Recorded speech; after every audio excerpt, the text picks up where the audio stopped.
जोहार हजारीबाग। मैं फैज़ अनवर, आप देख रहे हैं जोहार हजारीबाग। अभी अभी मैं हजारीबाग के उस घर में हूँ जहाँ बिहार के पहले चीफ मिनिस्टर रहते थे। के बी सहाय सर के घर में हम लोग हैं और मेरे साथ उनकी पोती हैं श्वेता जी। श्वेता जी काफ़ी दिनों से हजारीबाग से बाहर रहती हैं, लेकिन कभी कभी हजारीबाग आने का मौका मिलता है। तो हम लोग ये भी जानेंगे कैसा था हजारीबाग उस वक्त जब इनके दादाजी चीफ मिनिस्टर थे, जब झारखंड बिहार था, और जब हजारीबाग के लोग यहाँ आते हैं, बाहर रहते हैं, यहाँ के बारे में क्या सोचते हैं। बहुत बहुत धन्यवाद श्वेता जी हमारे प्रोग्राम में आने के लिए। नमस्कार फैज। हमारा सौभाग्य है कि हम लोग पहले चीफ मिनिस्टर के घर बैठे हुए हैं। बहुत कुछ दिखाया आपने अंदर, उनका जो पुराना फोटो है वो भी हमने देखा। आप बताइए, आप कहाँ रहती हैं और कैसा था उस टाइम हजारीबाग जब वो चीफ मिनिस्टर थे, आपको कितना याद है? अभी तो हम दिल्ली में हैं फैज। दादा जब चीफ मिनिस्टर थे तब तो मेरा जन्म भी नहीं हुआ था। मेरा जन्म जमशेदपुर का है, लेकिन उसके बाद मतलब बचपन से हम लोग पढ़ाई वगैरह तो हजारीबाग में ही किए हैं। अच्छा, हजारीबाग में कहाँ से आपने पढ़ाई किया? हम कार्मल स्कूल से पढ़े हुए अच्छा। हैं। हाँ। कार्मल स्कूल उस टाइम क्या था, मतलब कैसा था? Carmel school one of the best school था उस समय।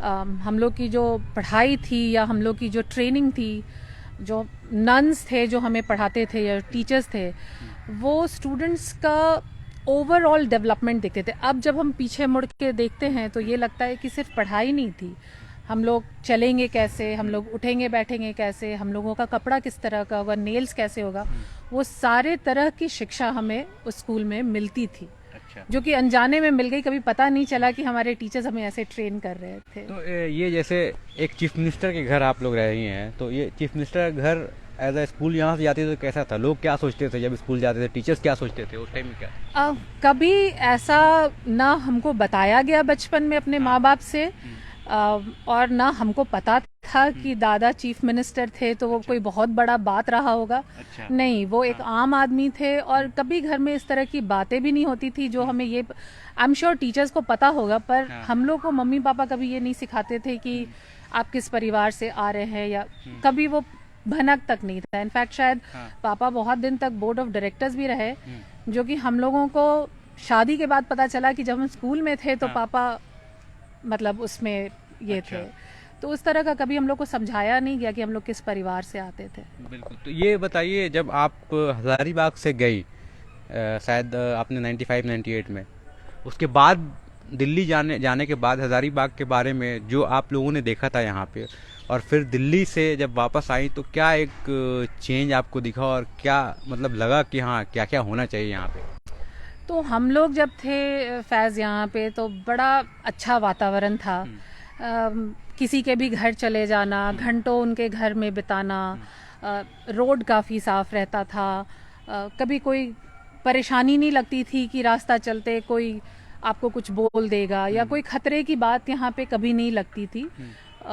अब जब हम लोग दिल्ली से वापस आते हैं इतने साल के बाद, तो दो तीन चीज़, मतलब शहर तो बहुत प्यारा है, घर में सुख अलग मिलता है घर आने का, पर दो तीन चीज़, एक तो यहाँ पे सफाई की समस्या बहुत बड़ी है। दूसरा, number of vehicles on the road, ऐसा लगता है जैसे टू व्हीलर्स का तो बाढ़ आ गया है, और न लोग हेलमेट पहनते हैं, न उनको ये पता है कि बाएं से चलना है कि दाएं से चलना है।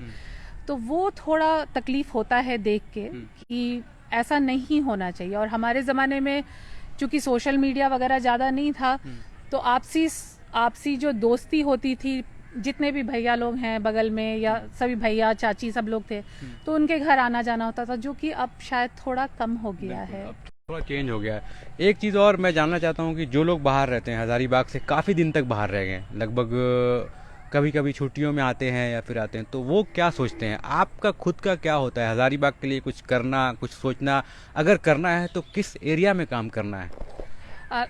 टू बी वेरी फ्रैंक, जब हम हजारीबाग आते हैं तो दो चीज़ बहुत है। एक तो झील पे जाके दौड़ना, वो मेरा एकदम फेवरेट काम है। तो सुबह उठ के वो जो झील का जो फ्रेशनेस है और वहाँ पे दो चक्कर दौड़ के लगाना, वो हमको बहुत पसंद है। यहाँ आने में एक कुछ लोकल फूड्स, जैसे आप भी दिखलाए थे टिकनस और फुटका वगैरह, वो खाना बहुत पसंद आता है। और इस घर से चूँकि रिश्ता है, तो यहाँ आके समय बिताना शांति से, टीवी ना भी देखिए, सिर्फ पापा के साथ समय बिताइए, अच्छा लगता है। करने का जहाँ तक सवाल है, डेफिनेटली यहाँ पे अगर मेरे से पर्सनली पूछिएगा, एक तो हम डेफिनेटली कुछ करना चाहेंगे यहाँ की सफाई को लेकर के, और दूसरा विमेन को लेके। विमेन एम्पावरमेंट बहुत ज़रूरी है, क्योंकि लड़कियों को थोड़ा और बाहर आना पड़ेगा यहाँ पे। तो वही मैं इस पे पूछना चाहता हूँ कि वो क्या है, बड़े शहरों में आप बहुत जगह रही होंगी, क्योंकि आप घूमती भी रहती हैं, अलग अलग बाहर भी, विदेश भी गई हैं, दूसरी कंट्रीज भी गई हैं।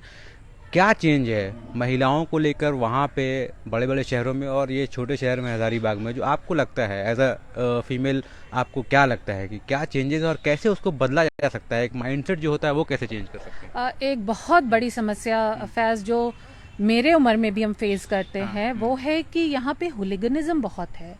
कैट कॉलिंग, ईव टीजिंग, उम्र नहीं देखते। मैं तो 50 की होने जा रही हूँ, फिर भी वो झील पे बॉलीवुड का गाना लगा के जोर जोर से बातें करना, गलत शब्द यूज करना, ऐसा लग रहा है जैसे आप पे कमेंट भी पास कर रहे हैं पर हिम्मत भी नहीं है पास करने की।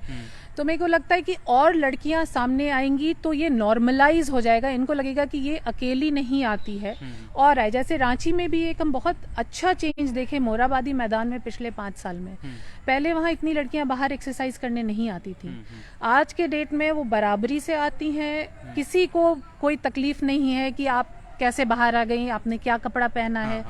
आप बाहर भी घूमिए, कहीं भी जाइए, लोगों को ये तकलीफ नहीं है कि आप औरत हैं तो आप बाहर कैसे आ गई है। यहाँ के लड़कों को और जो मेल जेंडर है, थोड़ी परेशानी है इस बात से, और थोड़ा उनका बिहेवियरल इशू तो है। तो ये बड़ी शहरों में ये नहीं है। नहीं, और विदेश में क्या है? विदेश में महिलाओं के साथ कैसा है? तो विदेश में कोई नहीं बॉदर करता कि आप कहाँ जा रहे हैं, आप क्या कर रहे हैं, आप कहाँ बैठे हैं, आप किसके बगल में बैठे हैं। आपको ये चिंता नहीं है कि आप कहीं बैठे हैं तो कोई आपको टच कर देगा, आप कहीं बैठे हैं तो कोई आपको धक्का मार देगा, या आप कहीं चल रहे हैं तो कोई आपको कुछ जोर से बोल के आपको ताना दे देगा। वो सब कोई चिंता नहीं होती तो है। ये जो लोग टॉन्ट करते हैं या फिर ईव टीजिंग करते हैं, इस पे कैसे रोक लगाया जाए? क्योंकि ये तो मीडिया में भी नहीं आ पाता है। लोग, जो महिलाएं खुद कंप्लेन नहीं करती हैं, हजारीबाग में अभी तक किसी महिला ने हमें कंप्लेन नहीं किया कि भाई मेरा ईव टीजिंग हुआ है, हम कहाँ जाएं। जबकि यहाँ पे अभी एसपी ने बहुत अच्छा ड्राइव स्टार्ट किया है महिलाओं के लिए, हेल्प सेंटर स्टार्ट किया है यहाँ पे, उनको स्कूटी दिया है कुछ महिला पुलिस को, जिनका काम ही ये है कि ईव टीजिंग रोकना। लेकिन फिर भी आज तक एक भी कंप्लेन नहीं आया हमारे पास कि सर मेरे साथ ऐसा कंप्लेन हो रहा है, भैया मेरे साथ ऐसा कंप्लेन हुआ। ये क्यों नहीं आता? सबसे बड़ा बात है फैज ईव टीजिंग में या इस तरह का कैट कॉलिंग में कि उसका कोई प्रूफ नहीं होता है। एग्जैक्टली। लेकिन फिर भी कंप्लेन और कंप्लेन्स, हाँ, लड़कियों को आगे बढ़ के और डरना नहीं चाहिए। आप जैसे अगर मुझे उस दिन हम झील पे दौड़ रहे थे तो कुछ बच्चे जो कि सीआरपीएफ का एग्जाम देने का मतलब इच्छा रखते हैं और वो कैट कॉलिंग कर रहे हैं। अच्छा। तो मेरे को उनको रोक के बोलना पड़ा कि बेटा जितना फिजिकल स्ट्रेंथ पे ध्यान दे रहे हो, इधर भी ध्यान दो, क्योंकि वो जो स्कैनिंग के लिए जब बैठोगे ना इंटरव्यू में, तो वो तुमको बताए बगैर वो ये समझ जाएंगे कि तुम्हारा माइंडसेट कैसा है। तो थोड़ा उनको ऑन द स्पॉट रोकना भी पड़ेगा, और थोड़ा सा मेरे को लगता है एडमिनिस्ट्रेशन को विजिलेंट होना पड़ेगा, खासकर जब आपको पता है कि अब जैसे झंडा चौक है या मेन रोड है या झील पे लोग जाते हैं, वहां पे लोगों को बैठाइए कि आप देखिए कि कोई इस तरह का जबरदस्ती का गाना नहीं बजा रहा। आप मुझे सुनाने के लिए क्यों बजाते हो भाई? मुझे नहीं सुनना आपका गाना। और वो भी नॉर्मल ड्रेस में, पुलिस वाले ड्रेस में नहीं। तब तो पता चल पाया कौन लोग करते हैं। महिलाएं शायद इसलिए डरती हैं कि वो बदनाम ना हो जाएं, मीडिया में आएगा कि हमें ईव टीजिंग कर रहा है। ऐसा क्या है? ऐसा कुछ बदनामी की तो कोई बात ही नहीं है। वो महिला क्यों बदनाम होगी? जो कर रहा है वो बदनाम होना चाहिए। लोगों को समझना पड़ेगा वो क्यों डरती हैं कंप्लेन करने में। नहीं डरना चाहिए, बिल्कुल नहीं। कंप्लेन करना चाहिए और रुक के हल्ला भी मचाना चाहिए, ताकि 4 आदमी, और मैंने देखा है जब आप कुछ बोलिए तो 4 भद्र पुरुष आके काउंसिल भी करते कि बेटा ऐसे नहीं करो।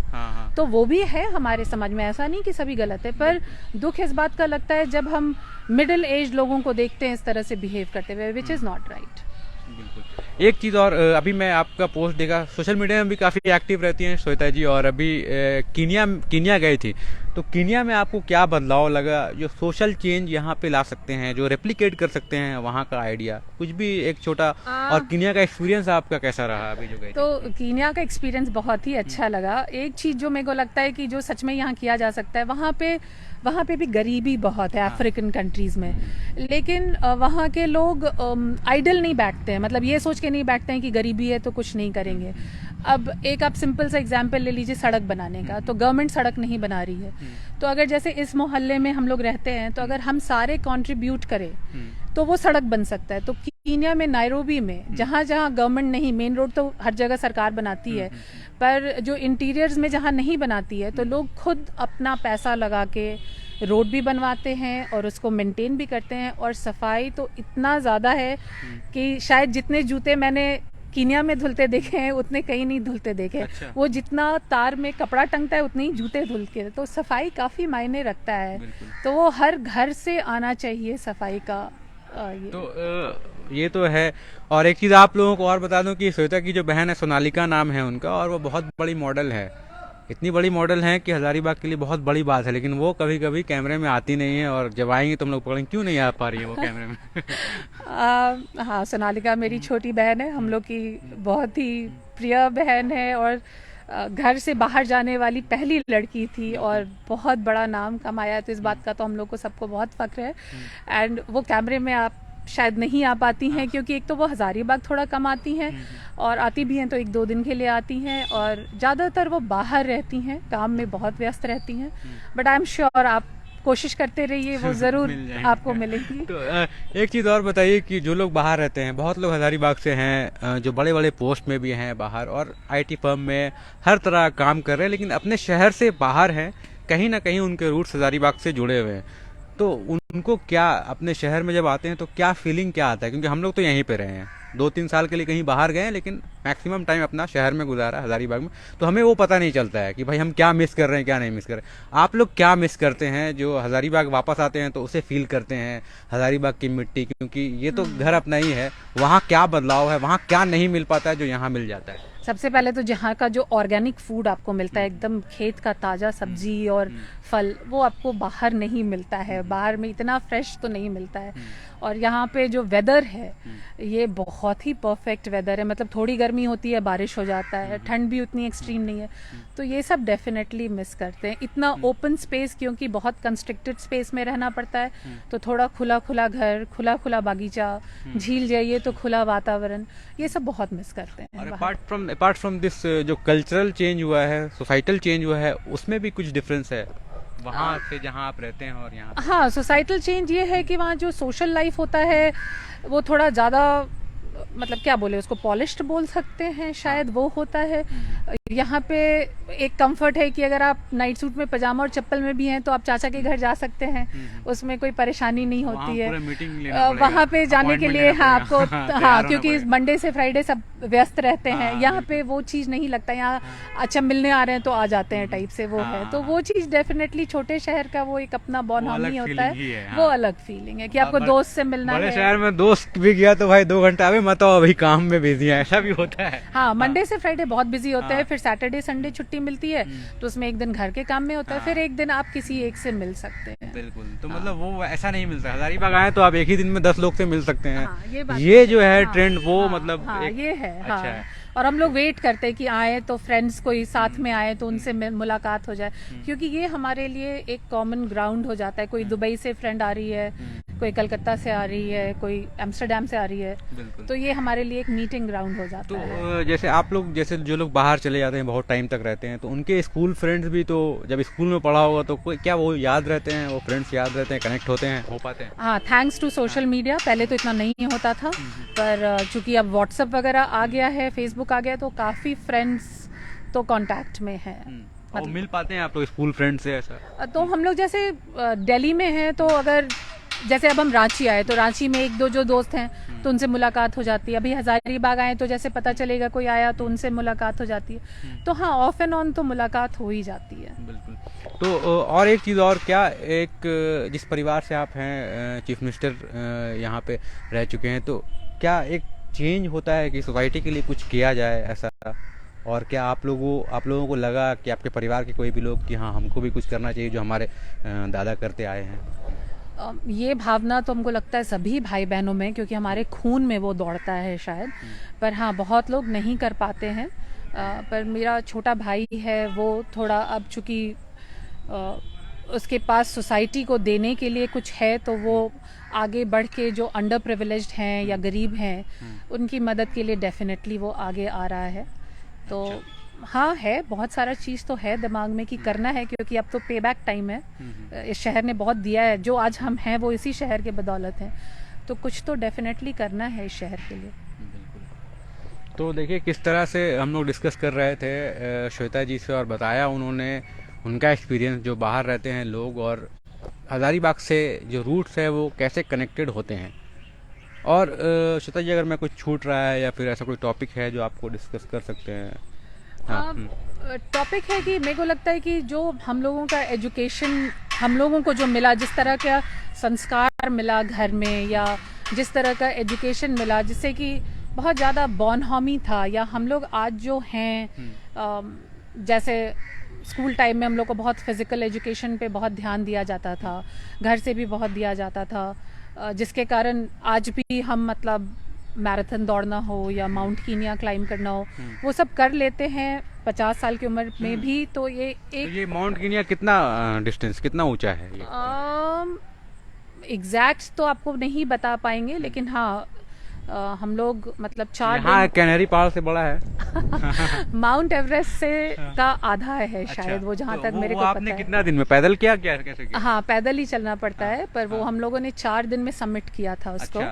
और वो समिट मतलब वहाँ पे ये अफ्रीका का सेकंड हाईएस्ट पीक है, सबसे हाईएस्ट किलिमंजारो है, फिर ये है। पर किलिमंजारो हाईएस्ट है, पर वो थोड़ा आराम से लोग चढ़ जाते हैं। इसका जो टेरेन था वो बहुत डिफिकल्ट था, तो हमारे साथ कुछ 10 लोगों की टीम थी जो हमें चढ़ाई थी। अच्छा। तो आप अकेले नहीं चढ़ सकते हैं। और हम जिस दिन माउंट कीनिया चढ़ रहे थे उस दिन पूरी बर्फबारी हो गई थी, तो मतलब घुटने तक बर्फ जा रहा था। और डेफिनेटली एक अचीवमेंट लगता है कि आप इस उम्र में उसको सबमिट कर गए। तो ये सब हमको लगता है ये हजारीबाग का मिट्टी और पानी का देन है कि बदन में इतना ताकत था कि चढ़ गए हम। ये जो माउंट कीनिया आपने चढ़ लिया, कितने लोग चढ़ पाते हैं, मतलब या ट्राई करते हैं? चढ़ते तो बहुत लोग हैं, पर ये बोलना कि हर कोई चढ़ जाएगा ये गलत होगा। मतलब इस एज में भी चढ़ पाना, मेरे से भी ज्यादा उम्र के लोग चढ़ते हैं, लेकिन अगेन वो बहुत ही, जो आप अगर पूरे साल फिजिकली फिटनेस में नहीं आपने बिताया है तो आप नहीं चढ़ सकते हैं। तो हम लोगों का जैसे रेगुलर रहता है एक मतलब फैमिली में एक हैबिट है कि मॉर्निंग एक्सरसाइज ज़रूरी है, तो वो ऐसा नहीं था कि माउंट कीनिया चढ़ने के पहले कुछ स्पेशल ट्रेनिंग करी हमने, पर हाँ थोड़ी ट्रेनिंग हमने 6 महीना पहले से बढ़ा दी थी। अच्छा। कि चढ़ना है तो थोड़ा तो आपको, क्योंकि आप हर दिन कम से कम नहीं तो 8 से 10 घंटे का पैदल क्लाइंब कर रहे थे। अच्छा, 8 से 10 घंटे हाँ, हर दिन? हाँ, और वो ऊपर जाना। हाँ, और वो ऊपर आप चढ़ते जाते हैं, हर दिन वो टेंट लगता है, कोई बिजली वगैरह नहीं और होता वहाँ है। टेम्परेचर क्या होता है मतलब? तो वहाँ पे जब हम लोग चढ़ना शुरू किए थे तब तो मेरे को लगता है कि 18-19 डिग्री था और बारिश भी हो रही थी काफ़ी। हमने एक्चुअली गलत समय चुना था, क्योंकि हमारा इंडिया आने का समय हो रहा था और हमारे पास वही ईस्टर हॉलीडे बचा था। लेकिन जब जिस दिन हम सबमिट करने वाले थे उस दिन अनएक्सपेक्टेडली स्नोफॉल हो गया, तो वो तो सब जीरो चला गया था। पर हाँ, हमने माउंट कीनिया, वो परेशानी थी, मतलब अगर आप परेशानी बोलिए तो थी, पर हमने माउंट कीनिया को पूरे ग्लोरी में देखा है, बिल्कुल सफेद चादर में ढका हुआ देखा है। बिल्कुल। तो आप भी देखना चाहते हैं तो श्वेता जी के फेसबुक पोस्ट में वो डाला हुआ है कैसे उन्होंने माउंट कीनिया चढ़ा है। हम लोग कैनरी पहाड़ चढ़ते हैं तो थक जाते हैं, अभी मैं नहीं थकता हूँ, मुझे आदत हो गया है चढ़ते चढ़ते। तो हज़ारीबाग हम लोग आए थे और बिहार के पहले चीफ मिनिस्टर के.वी. सर के घर में उनकी पोती श्वेता जी से हम लोग बात कर रहे थे। हम लोग हज़ारीबाग की हिस्ट्री को भी टटोलना चाह रहे थे, उनकी पुरानी तस्वीर देखी यहाँ पे, देख के ऐसा लगा कि हाँ किसी ने बनाया। उस वक्त जब फोटोग्राफी नहीं होती थी तो किसी ने चित्रकार फ़ोटो बना के अपने हाथ से उनको गिफ्ट किया था, वो तस्वीर हमने देखी है। और भी बहुत कुछ एक्सपीरियंस होता है, तो यही चीज़ें हज़ारीबाग से, ऐसी चीज़ें हम लोग निकालना चाह रहे हैं जो शायद पहले कभी नहीं आया होगा। बहुत बहुत धन्यवाद श्वेता जी हमारे हज़ारीबाग के प्रोग्राम में आने के लिए। जोहार हज़ारीबाग। जोहार Hazaribagh. Thank you Faiz, thank you.